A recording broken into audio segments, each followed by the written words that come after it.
Hello folks. I had been wanting to make this mini tutorial on reading crochet patterns, and I decided to go ahead and just pick one that I had homemade pattern that I had worked on a couple of years ago.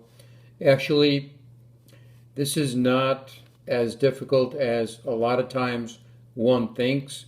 When we see a crochet symbol pattern in a book or on the internet, a lot of times we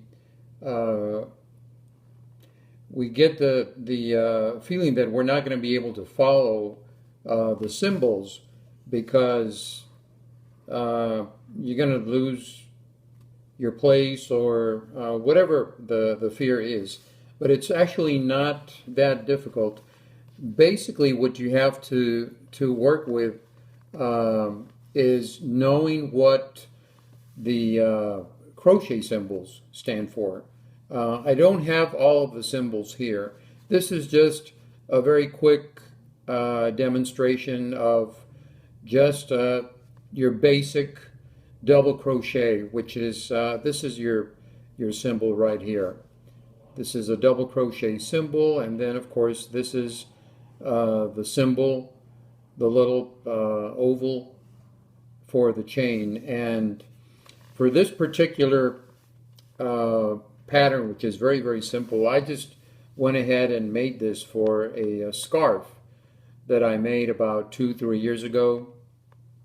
And I just wanted to keep it real simple, but I had seen in a book or read about the V-stitch, and this is actually one of the easiest to work with because it's very versatile. You can use it for scarves, you can use it for hats, you can use it for shawls, blankets, whatever the case might be.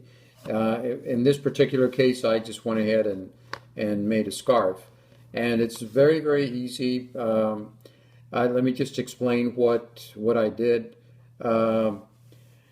The starting out foundation chain is 13 chains plus 3. So that means that you have 13 and then you add 3 at the end. So in essence you have 16 stitches. And in this particular example, you read the pattern always from the right, you go from the right to the left. And this is your foundation chain down here. And these are indicated by the little ovals. For this particular pattern, I went ahead and started using the double crochet in order to make the V-stitch, which is indicated right here.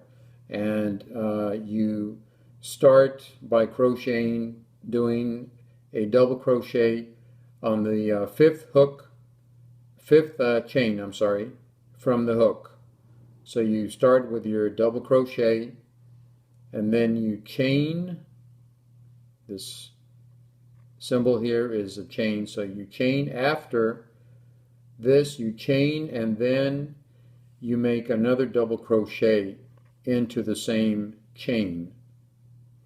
And then what the pattern tells you to do is to skip 2 foundation chains right here. Then you start again the same pattern, 1 double crochet into the next chain, 1 chain here at the top, and then another double crochet in the same chain. You follow the same pattern, you skip 2 chains, you do another V stitch, skip 2 chains, another V stitch, skip 1 chain, and then 1 final double crochet in the last chain. In this example, you chain after the last double crochet, you chain 3 to start. When you turn, you chain 3 to begin row number 2, and you're reading the pattern from left to right. The pattern here indicates that you're going to make a V-stitch, which is indicated by these two double crochets and the chain. You make that V-stitch in the chain from the previous V-stitch in the row below, and then you continue the same pattern, make another V-stitch in this middle chain of the previous V-stitch below. You go to the end of your row right here, you turn, you chain 3, and then you read the pattern from right to left. Again, you start again. This is just your turning chain, 3 chains. You work your V-stitch as you did in the row below, and so on and so forth until you have the scarf the length that you want that to be. I went ahead and wrote out the written pattern as well, just for my own, just to follow that. But this is basically what you do when you're reading a pattern. You always start from your right and you go left. And also remember that many times the symbols, when they're aligned, like in this case it's aligned on top of this chain, that means that this is where you're going to work your stitches. If it was say just a double crochet, like in this case, you'd make a double crochet and the beginning chain right here on the bottom. I hope this helps. Like I said, I just wanted to make a very quick demonstration, and thank you for watching, and happy crocheting.